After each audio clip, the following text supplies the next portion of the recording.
The Magic Mike Show, where you hear the experts speak. The Magic Mike Show. Tune into the show every week. The Magic Mike Show. You can trust the show is the bomb because it's being brought to you by RacingDudes.com. What's up, everybody? I'm Magic. And I'm Mike. And this is the Magic Mike Show, episode 424. Mr. Somich.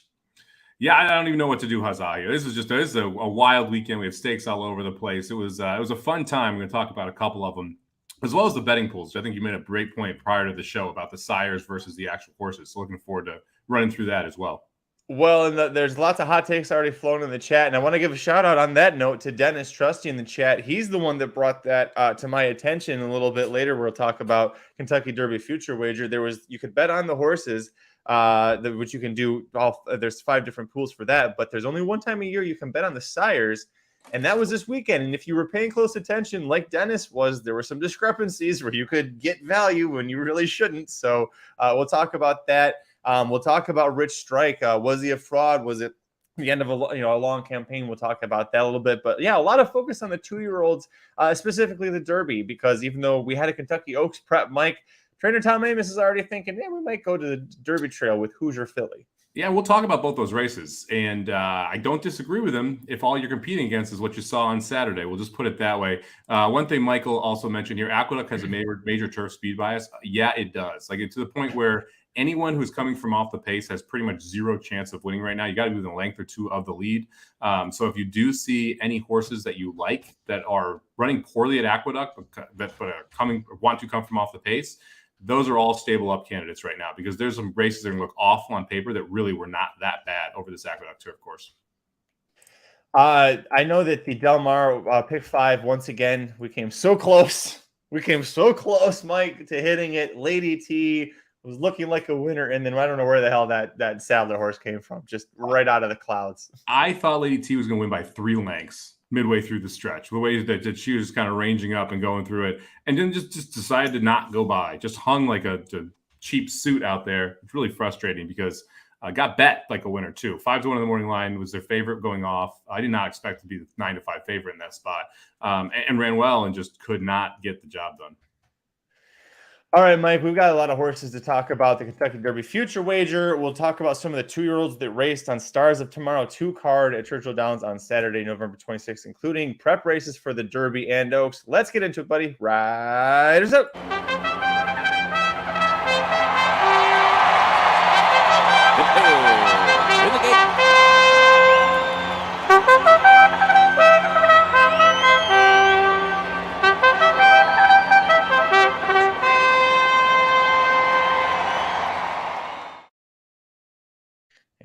And I forgot to hit mute before I started to load the video there. So that was actually nicely timed there with Travis Stone. The Goldenrod Stakes, we'll start with this one, race 10. This is for the 2-year-old fillies going a mile in the 16th. A heavy favorite coming into this in Hoosier Philly. She didn't get the best of breaks just because there was a little bit of action going on, but that 4-horse there is going to look like just an absolute superstar once they get through the backstretch and into the far turn. What did you think about her race overall first? I thought it was really impressive. I mean, she didn't get a great trip here in the first turn either. Florent Giroux gave one of the bigger head-scratcher rides here on the 3-horse. I can't remember her name off the top of my head. But it was one of those spots where she broke well, preserved the rail, but then swung out to the 2 or 3 path, and it pushed the 4 Hoosier Philly all the way out to the 3 or 4 path around that first turn. So had to go 3-4 wide on the first turn, sat 3 wide the entire backstretch, had to go 3 wide on the second turn. Never asked, not once. Never did she get asked, and won quite impressively. We'll talk about this race compared to the other one, but this race went almost a second and a half faster than the boys did. Now the pace was significantly faster, so you know sometimes if you look at turf races, and times are often not that relevant because of how slow they go early. But in this case, they were just faster the whole way around. And Hoosier Philly, like I said, never gets asked here. It's just ranging up by herself, able to go right on by. In the half that she was essentially part of this pace with 47 and 4 here, and then just kind of keeps rolling down the lane. Now, how much was in here, I think is probably a legitimate argument because this is not exactly a bunch of world beaters behind her. But for a 2-year-old filly to win like this against winners, essentially, I think is pretty impressive at this point. Derby talk was a little interesting. I was surprised when Amos said that right out of the gate. But hey, like she was clearly the best horse to run on Saturday at Churchill. That was 2 years old. Yeah, definitely. In a very strong effort, very nice gallop out, a very big gap to the wall of horses behind her there. Dennis brings up a good point. She looks very push button and listens to the rider. It reminds me of, that was something that I loved about Epicenter, would point out, like a great horse with, with that kind of talent that has it put together mentally to be push button like that. It's really impressive. I'm curious, not to do a shameless plug with the Racing Dudes Triple Crown Fantasy League. The draft will be in a couple weeks. I think we're looking at mid-December. And now with this news, there's always at least one or two. Remember, Echo Zulu was taken. Everybody wanted Echo Zulu last year, and that was the wrong filly to take. But I'm sure somebody's going to try and take this horse. We'll see what happens. Mark brings up a great point. Whenever the filly runs a full second faster than the colts, I think it's a very positive sign she can be right, especially because of who those colts were and who they had been facing. Mike, we can talk about that race in a second. Any other horses from this race that you're remotely interested in, or is this kind of Hoosier filly and the rest of them that we'll see you later? Yeah, Hoosier Philly and the rest of them we'll see you later. I mean, you mentioned the mental aspect of Hoosier Philly, which I think is important. When you have a 2-year-old that is at this level, that has the mental capacity already put together, the mental side of the sport already locked in, she has such a huge advantage over everybody else she's running against, because most of the horses behind her just don't have that yet. So this is a situation where some of these could turn into something, but I mean, I did the preview on racingdudes.com for this one. I like Knock Your Socks Off the 6. I think Aaron had the Cold Super on the Racing Dudes preview. Yeah, congrats to both of you there. And it's not like either of us think Knock Your Socks Off is going to go on to be a world beater. So the fact that we were even considering putting this one in second, I think kind of tells you the depth of this field. Talked about the pace that we thought was going to be pretty quick. This was a pretty quick pace considering the age and the distance. So set up well for the horses coming from off the pace. I think really Hoosier Philly is the horse you want to take out of this race or coming forward from it. The 3 horse is another one that I did like in this race going into the race. And like I said, the ride was absolutely a head scratcher on American Rockette. I don't know what to take away to Chocolate Gelato and Wonder Wheel, who American Rockette ran behind last 2 times. And obviously 2 of the bigger horses there in the Breeders' Cup juvenile fillies. So you kind of have to wonder, hey, how good was that New York class? Although Wonder Wheel gets the job done in the Breeders' Cup, so you can't really take away too much from her. I think this might have been just a ride on American Rockette more than anything else, because she was forwardly placed and backed all the way up and never had anything in the lane. This is interesting. Mark Huff says American Rockette needs a turf sprint. Let's give her a try. This very clearly was not a good spot for her, but seems to have talent. Her dam made 1 try on turf. It was a sprint. She won. So the way that she kind of ran in place and then flattened when she needed to have any sort of gear says it's, the distance or the kickback. And I don't think we're going to blame the kickback on there. Well, note that she also debuted 5.5 on the turf. The race gets rained off and she wins. So the original intention was to have her turf sprint in her debut too. So that would make a ton of sense if that's the next time we see her. And Farrow also, a very strong turf sprint sire right now. Speaking of the fantasy draft, Shadi's going to be in our league this year. She and Davey will be on a fan team. She says her fantasy draft spreadsheet's in chaos. Mike, is your fantasy draft spreadsheet also in chaos? I don't know. You tell me, Magic. How's my fantasy draft spreadsheet going? I would never have a spreadsheet in chaos. That I would feel disrespected if anybody actually. It's hard to have a chaotic spreadsheet just based on the whole spreadsheet aspect of it. Generally, spreadsheets are pretty well organized because they kind of force you to put things in cells and stuff, That's actually a really good point. Yeah. Shadi, what's going on with you? You doing all right? Hey, all right, let's talk about the next race on the card, the Kentucky Jockey Club Stakes. This is the Derby Prep. Going to Mountain 16th. Usually a couple of good horses can come out of this race. And your winner's going to end up being Instant Coffee, the 8. Boy, what was going on here? Let's rush up. Let's do 4 wide. Wait, maybe not a good idea. Okay, now we're going to back off. I thought he was going to lose the race right there when that happened. Yeah, I don't know if rush up is the right term. They went 50 seconds to the half. So no one was rushing at any point early in this race. And this just came down to a tale of a trip here in my mind. I mean, we're going to, as you watch this race unfold, the 4 is crawling up front. The 9 isn't putting any pressure on it. Morales on the 1 has the brakes on. He's had the brakes on since the start of the race. You can see how far back his butt is right now and how forward his heels are. The 5 Red Route 1, another horse that's going to face a wall of traffic as they kind of get toward the turn here. And to me, this is just the tale of two trips. I think the 1 horse, Curly Jack, was the best horse in this race and just got an atrocious ride, had to check or at least be slowed down multiple times. Now it's going to get shuffled all the way to the back. You see Instant Coffee already moving here. We're starting to up into 6th and now going to go past into 5th as the 4 backs up, forces the 1 further back. The 5 is just behind a wall here when he gets to the lane. And the 8 horse, sometimes 4 wide is good because you don't have to deal with all the other shit that's happening inside of you. And this was a situation where 4 wide was a great thing because the 1 and the 5 don't get to run until late in this race. And they're just both screaming out for room. Boy, and I was right there. Him going, come on, like somebody, like the 5, get open. It seems like he's got horse to go. And the 1 is well, Ben, he tried going up and there's nothing. He had to redirect again. It's crazy what's going on there with the 1. I'm glad you pointed that out because I hadn't noticed it before. I was too focused on the 8 and the 5. Curly Jack, you're not wrong, man. That's a pretty, and he got second. That's a pretty damn solid effort from Curly Jack. And it's interesting. Both the 1 and the 5 come out of Loggins and Forte's race, right? Like this race is getting more and more flattered as this thing, as this goes on and on. I mean, you obviously have, you've got Forte coming back and winning the Breeders' Cup. So that obviously flatters Loggins in that race as well. But now you have these 2 horses that ran 3rd and 4th, both running very well. A horse that was out of that race wins a $200,000 stakes race earlier on the card as well. I mean, it just that specific race just seems to be getting better and better and better as they run these additional races. It's funny. The final time is a 1.31 seconds slower than the Phillies.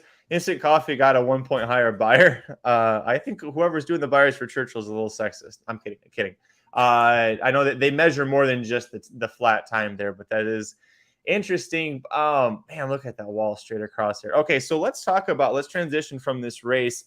You talked about the top 2 finishers here, finished 3rd and 4th in the Breeders' Futurity Stakes, and that is where we're going to lead to the Kentucky Derby Future Wager Pool.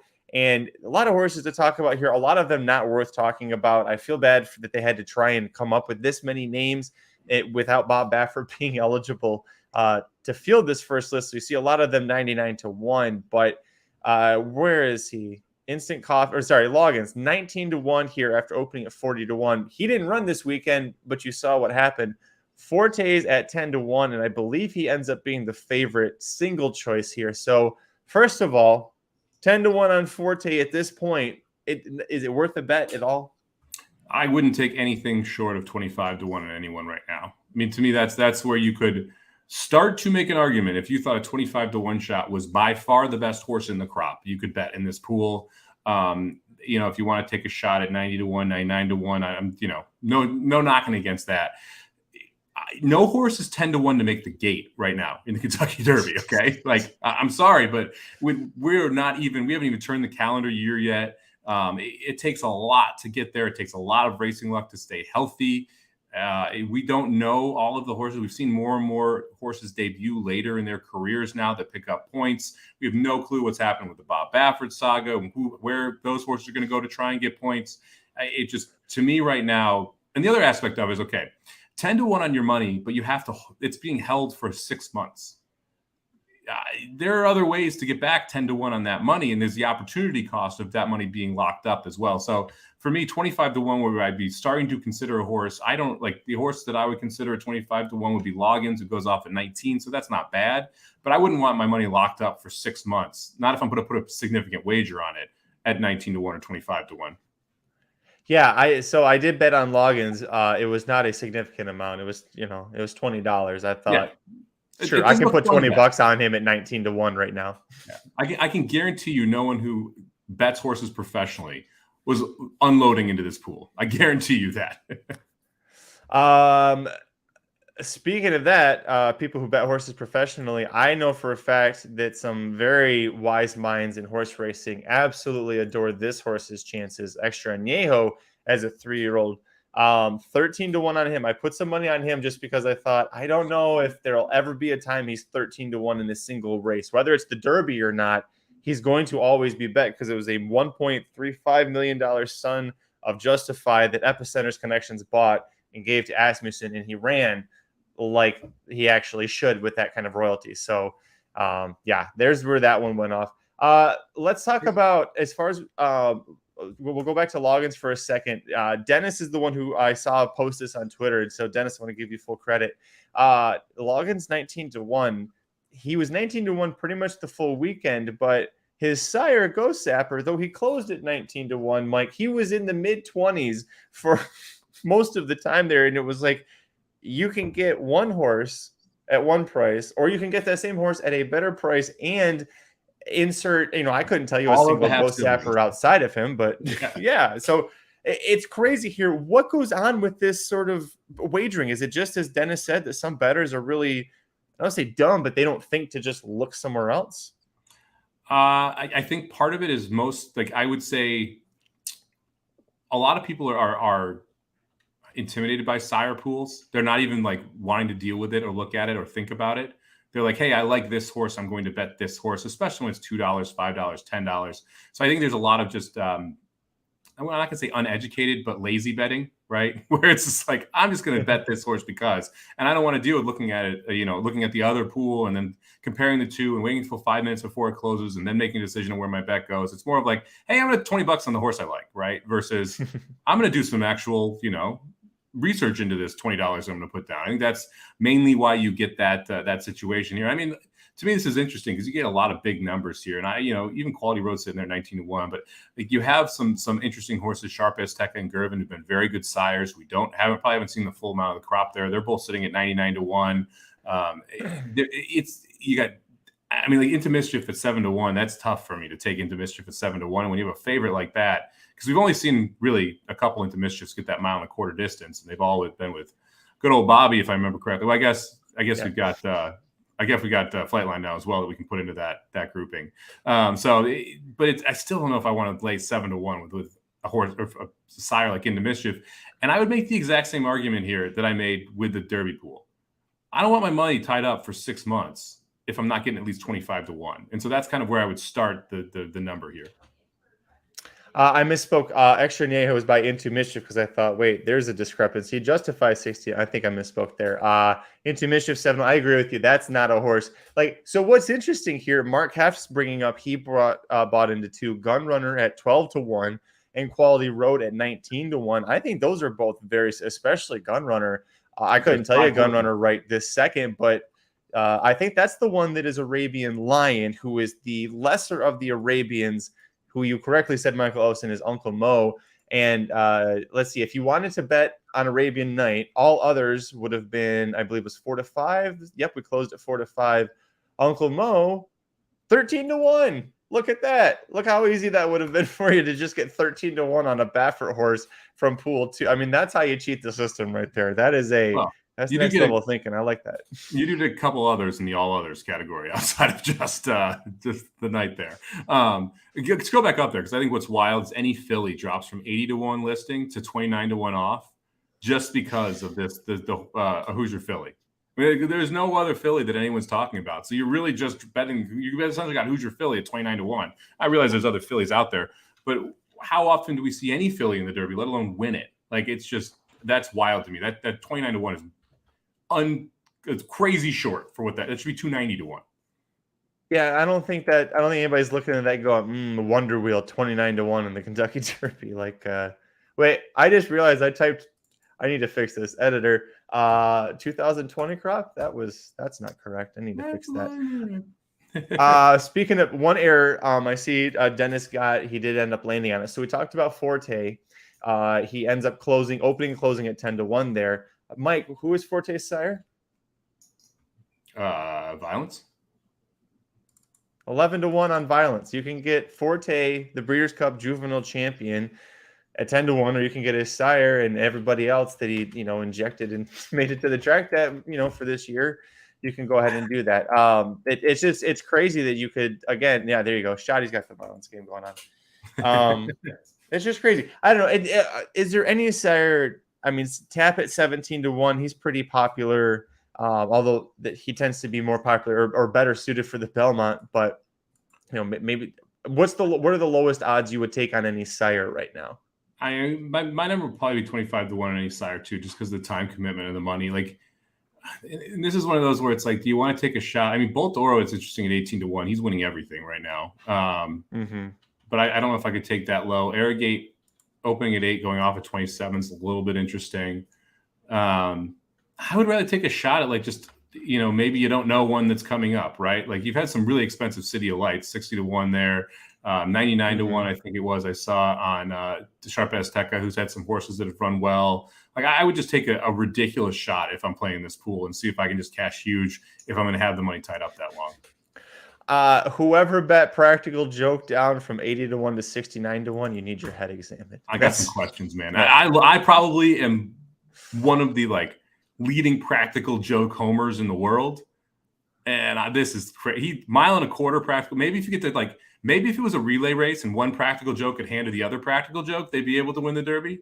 But there's no way you're getting a mile and a quarter with Practical Joke. No. Well, does Baffert have any? No, I don't even think Baffert can get him to do that. Not even Baffert be like, nah, I'm not this good, guys. Like, hey, you know what? Charlatan was by Spitestown. He didn't make it to the Derby because he was hurt, but he was a 2-turn winner, grade 1 winner. Anyways, all right. Anybody else in the chat? I was trying to see Michael Olsen hit a huge bet at Del Mar, and so the smart thing he thought was let's put those winnings on all others at 4-5. Listen, if you believe in Baffert or one of the Baffert trainees currently making it to the Derby through Tim Yaktine or Sean McCarthy or whoever the hell at that point, I mean 4-5, and you can have any Baffert. Well, and you also it's your money, man. Well, there's also a lot of other horses that you're getting in that. That's that true. I would love to know the last time the All Others did not win this pool, because it has been a minute, I believe, that this early, that the first pool the winner was actually listed.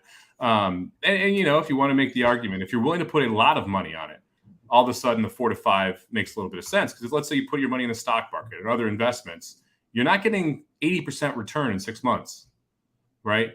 So now you're also probably not losing 100% sometimes either. So there's a little bit of the gambling aspect of it. But they talk about bridge jumpers, and why do bridge jumpers do it? Well, very few places you can get a 5% return in 2 minutes. Very few places you can get an 80% return in 6 months. So if you're willing to hey, I'm going to drop down 30 grand, 40 grand, 50 grand into this pool, then yeah, I can get why you'd play that specific one. But the rest of these, I think it's pretty tough to advocate a large bet on a single horse. Mike, one thing I want to talk about here, since I've got it pulled up, there was one race, if I can find it. Is this going to be the one? I don't believe this is it. Hold tight. I got to remember the race numbers. It is this one. Victory Formation ends up getting the highest buyer of the whole weekend. It's going to be the 2-horse. I'll rewind this here. But I wanted to talk about it because he gets the highest buyer of the whole weekend or the whole day at Churchill Downs, an 85 for winning this is a 6 furlong optional claim or allowance. But it's interesting. He debuts at 6.5, Mike, and Cox brings him back at a 6 furlong sprint, but he's by Taprit, who's a Belmont Stakes winner, and he's out of a Smart Strike mare. It would make you think he should have no reason to go 2 turns. So my question, do you think this horse really, would you want to play this horse at 2 turns, having seen how he's been handled so far? I mean, I don't mind how you're handling him. They may not think he is mentally ready to face 2 turns yet. I mean, that's part of it, right? I mean, we went 21-2 here, very fast horse, just kind of going. He's definitely bred for longer. His Tomlinson rating for a 6 furlong race is 238, which is wildly low, wildly low. So clearly the breeding is to go significantly longer than this. And maybe it's just they're not mentally ready. Maybe they didn't want to put him into a stakes race, and this was the $100,000 sprint. Why not throw him here and see what happens? I would make an even bigger argument after watching this replay back, the mentally ready aspect of this, with how he is running and he still hasn't switched leads. There are definitely some issues on the come home here. So yeah, I like the fight back though. I mean, it looks like he's going to lose this race multiple times. He kind of fights on there. You can see him turn his head and actually look. I'm going to rewind a little bit. You can see him turn his head and look at the horse like, hey, get the hell out of here. Yeah, you can see him looking out right there and oh, wait a second, there is someone out here. And then you'll notice he switches leads, I think, right there. Nope, still hasn't done it. There it is. He's on the right lead, yeah. And so he kind of goes to the right lead, and that's when you start to see him accelerate back on this 4 horse as well. So tons of talent. Be interesting to see what comes out of this. I think that's a 2-turn horse that's not mentally ready to take on 2 turns, and that's why they're running him at 1 right now. And that's not something that Brad Cox has really shed. Cyberknife was a horse that he thought had a ton of talent, was excited about, and it just took the horse a while. And you see, eventually he got it put together, and he wins the Haskell Stakes. So that's a pretty good result for that. As far as Brad Cox goes, by the way, as far as if you could bet on trainers who are eligible for the Kentucky Derby, that guy's got to be the favorite, right? I mean, I know Todd Pletcher has Forte, but Brad Cox, if you look at the list of horses that were in the Kentucky Derby future wager pool, it's like every 3rd horse or 4th horse is a Brad Cox. So if you liked a Brad Cox horse in the Derby wager pool, wouldn't it be nice, by the way, if you could do Kentucky Derby trainer wagers? Like, why we're betting on the sire, why not bet on the trainer?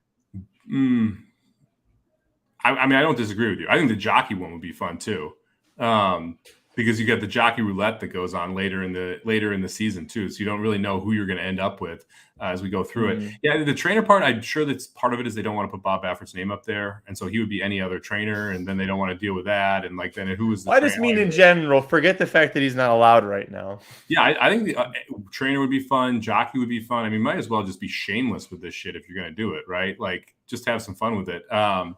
Florent Giroux, there's someone mentioned in the chat, 0 for 2 with Cox that day. Saez goes 2 for 2.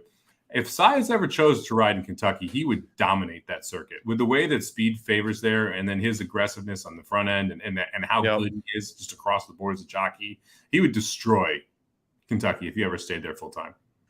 And what's interesting is that the purses keep going up and up and up in Kentucky. I keep waiting for there to be a huge jockey from New York to just say, fuck it, I'm going to go to Kentucky where it's, made special weights $125,000. What's 60% of that? And then the jockey gets 10% of that. I mean, that's a really great one. What does that be? 6%? Yeah, that's a really great payday. And Saez would be the guy to do it, right? I mean, because he's not getting first call in New York because of the IRAD, because of Jose, because of Pratt now, because of Rosario. He would get a lot of first calls in Kentucky. Yeah, but they don't have turf courses anywhere except in Franklin, Kentucky, and they're only there for 2 weeks a year. You know who does have a turf course again? Oh my gosh, let's talk about that. Did you see those photos? Oh, I don't know where you're going to go. I'm going to go Gulfstream Park. What are you talking about? Yeah, that's what I'm talking about. I'm going to pull up the photos because it is gorgeous, and also Churchill should. Oh, it's funny because everyone gives Gulfstream Park shit for that synthetic track, which, by the way, is not a bad track to bet at all. Plays pretty fair. Like it's been fine. And now you have a lush turf course that they can go to as well heading into this championship meet. I mean, for all the flack they took, they actually did things right. And here we are with a beautiful turf course and a great all-weather option for when that thing comes off. And now you have a bunch of stats on the all-weather, so you can actually handicap it well. And Gulfstream Park gets the chef's kiss from actually having managing the track. I'm gonna see if I can find where is it? Gulfstream Park sent out a photo. There it is. Oh, they sent out a photo. They had Aaron Greider and Julian Leperoux take a couple of Safi horses over the turf to be the first ones to ride it, and they were raving about it. Look at this. Look at how gorgeous that is. It almost looks like AstroTurf. It looks so good. It almost looks like AstroTurf. They said that they were trying to basically mimic Santa Anita Park's turf course with like the type of cushion and everything, and they were praising it. So, yeah. I mean, we used to joke that this was DERF, right? This was the DERF course. And now you look at this and you're like, wow, they did a great job of saying, we're going to bite the bullet, take everything off the turf for months, use this, build the all-weather first, take all the shit we got for the all-weather, bite the bullet on that too. And now we're sitting here and we're in an amazing position to have phenomenal fields here for the Champions Meet. I've totally forgot it's about Saez. He won 6 races. And I was watching every single one because I was watching all those 2-year-old races in real time. And I was like, good God, Saez is just winning every race. This makes me feel fantastic moving forward for Gulfstream Park's championship meet, which will be in a few weeks. And then the road to the Kentucky Derby and Kentucky Oaks will definitely be going through there. The Pegasus World Cup Turf is coming up in a little less than 2 months. So that's exciting. And then Malibu Stakes Day on December 26th. Wow. Dennis says Churchill spent $10 million for their piece of, well, I'm editorializing, $10 million for their piece of shit, says Magic, and Gulfstream spent $3 million. Look at that again. $3 million for that? Ugh, beautiful. And the winner is... You know what's also great about Aaron Greider being one of the ones to go ride that course? He retired. He's won over 3,000 races. He's first racing, which is Stronach Group. He's their senior vice president of racing operations. So he was like kind of helping to oversee this project. And then they're like, we need someone to put horses out there. He goes, I'm going. Somebody else can go with me, but I'm going. He was the guy at Arlington Park for a while too. And so to have him over that turf course when Churchill Downs is having all the struggles with theirs is also a little bit ironic as well. Churchill should spend $10 million and get Aaron Greider to come help them out, or literally anybody with a lawn that looks better than shit. All right, Mike. Early show, but that's okay. We'll be back. Yeah, we'll be back later this week. I haven't looked ahead. I'm guessing it's Cigar Mile week, so I'm guessing we're going to be Aqueduct for the late pick 5 there. Although shit, it is Del Mar. Oh man, Del Mar's closing week. Hey, I have to do something special about that. I don't know, man. I don't mind running back Del Mar either. We've been just razor's edge close here on the Del Mar the last 2 times we've done shows there. So I don't mind heading back there if you want to. You know what? Let's do Del Mar, and if you really want Aqueduct information, there are 4 stakes races, all graded at Aqueduct on Saturday. We'll have full previews for 3 of them, so don't worry. We'll get you covered for Aqueduct, the Cigar Mile, the Remsen, which is a big prep for the Kentucky Derby, the Demoiselle, a big prep for the Oaks. We've also got the Hollywood Derby coming later this week on Saturday. The Matriarch on Sunday closes things up. They'll have a couple of good races for the New York Breds on Sunday at Aqueduct. And if you want to play Parks on Tuesday, can't believe Aaron didn't fire me for even suggesting this, but he did it. We've got a preview for the Pennsylvania Nursery Stakes. Is a $200,000 race for Pennsylvania Breds. It's a huge field. It's a great betting opportunity. There are a couple horses where that are in that race. The connections are talking about possibly trying the Kentucky Derby Trail, looking at possibly going to Aqueduct. So that's why we did it. We could see somebody come out of there. So go check that out. Mike, it's Monday Night Football. Before we get out of here, what are your thoughts for Monday Night Football? Don't watch the game. Just don't do it to yourself. Who is it? Pittsburgh at Indianapolis. If you want to be degenerate, take Pittsburgh in the first half. Their defensive line should wreak havoc on the Colts offensive line. But this is not a game. Like, these are 2 teams that I absolutely despise. I don't have any interest in putting any money toward this thing. Last night's game wasn't wonderful either, but you got at least to see the Eagles, who looked pretty good against the Packers. If the Packers or the Bears play Justin Fields or Aaron Rodgers for a single snap again the rest of this year, you should fire their GM immediately. Immediately. There's no reason Aaron Rodgers should just be done in Green Bay. He doesn't want to be there. Just get rid of him, trade him, move on, figure out how good Jordan Love is, get a better draft pick. And if the Bears put Justin Fields in there, they're morons, because you have your quarterback of the future. You don't want to win another game. Not a single game. You want to get a better draft pick. That's all you care about, is protect him, rush the passer. You need draft picks for that. You got 7 of them later in the second and third round. You only have your own first rounder. Make it a top 5 pick. Don't put Justin Fields back out there when he's already injured, and give him a chance to get more hurt when you already have your QB1. So it's be interesting to see how this plays out from a strategic standpoint in the NFC North. But neither Rodgers or Fields should see another snap this rest of the season. Well, Mike's being a little... Oh, we didn't talk about the Clark. Nancy about it. I will give you pick. I will say Deontay Johnson, receiver for the Steelers, over 43 yards tonight. We didn't talk about the Clark. There you go. I don't want to. Do you want to shit all over Rich Strike for 19 minutes? I mean, okay, well, let's talk about it rationally here. Aaron and I were watching it live. You and I were doing it Friday, and we watched it live. Like, this horse just has nothing. Immediately after Sonny Loans, maybe it came back too soon. Maybe he's got a fever. I don't know. What do you think about Rich Strike, Mike? Look, the fact that Proxy won the race tells you everything you need to know about this race. I think that's a good way to put it. I'm one of the people that's been higher on Proxy all year. You've made fun of me multiple times on this show for liking Proxy, who's now a grade 1 winning Proxy. Yeah. Say it with respect now, Magic. Not even Tacitus can say that, man. Like, he's better than Tacitus. He's better. Oof. Put some respect on that name, baby. Look, this was the Rich Strike I thought we'd get in the Belmont and in the Travers. And so I feel a little like the wool was pulled over my eyes because I finally am like, okay, I'll buy into this Rich Strike BS. And then he runs like this in a race where no one really ran very well. Like he likes the track. He got a decent trip. He was sitting close enough to the pace, and then he was just he was emptier than a 40 at a frat party. Like it was just ridiculous. He had nothing in the tank. I'm looking at his race record. He's regularly come back a month from races. The Jeff Ruby Stakes was April 2nd. The Kentucky Derby was May 7th. So there's a month. They skipped the Preakness because they said 2 weeks was too soon. This ended up being, what is that? 3 weeks after the Breeders' Cup Classic, but he went from Keeneland back home to Churchill. It's like an hour. I mean, I've made that trip. It's not that far. Like it's fine. If you run fourth, if you run third, okay. He was last, like not even a close, like the last. Like never had a chance to win. Look! I mentioned it when we were covering live. I'm like, he is all in on this horse, and there is still like 5 furlongs left. This is going to go real poorly for Rich Strike, and like he just backed it up. I mean, he put the it was like he just beep beep beep. That's the only noise Rich Strike made down. Like it was ridiculous how bad this effort was. So I don't buy that it came back too soon. Like if you come back too soon and he just doesn't have enough gas at the end. Okay, fine, whatever. But like you don't run that bad because you ran back too soon. How about this? This can be a controversial thing. It's nothing about the horse.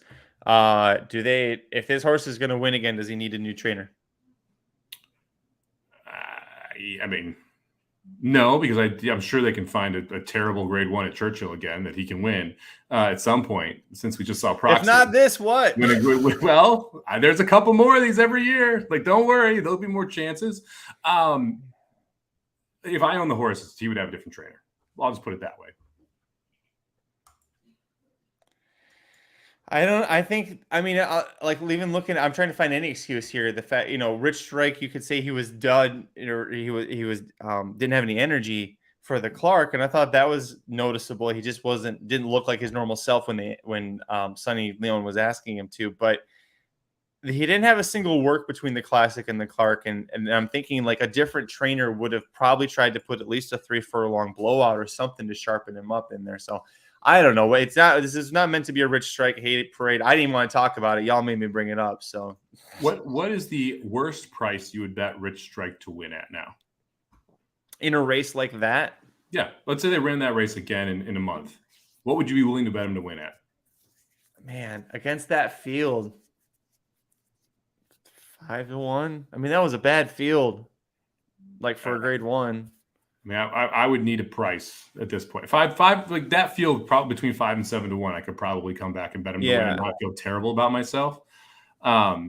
Against a real grade 1 field, he needs to be 20-1 plus again. Like this is that was that bad of an effort. Shoddy says that possibly he raced too many demanding races. Trish, this one sucks. Rich Strike and Folsom were her picks in the pick 6, and they didn't get the job done. First time taking my grandma to the track, was hoping to win it big. Yeah, sorry. That's usually you get the beginner's luck. You should have had your grandma make the ticket. That's usually the next time. Next time, bring grandma. Although I don't know, does beginner's luck? It's not beginner's luck the second time. I guess if she didn't make a bet that first time, but anyways, that's fair. Make her punch the tickets next time.